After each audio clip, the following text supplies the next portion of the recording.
Not even 100-foot drop can spring its seeds from their rock-hard shell. Only a safecracker could bust into this strongbox. The light-fingered agouti.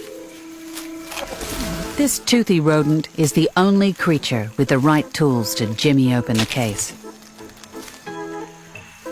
And when it comes to the nuts inside, he's just gotta have them all.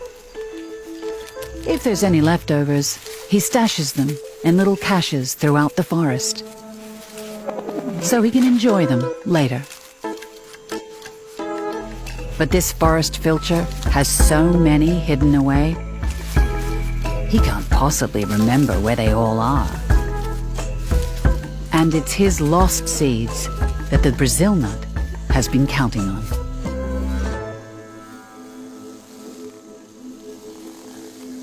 Placing her precious legacy in the hands of such a motley crew might seem reckless.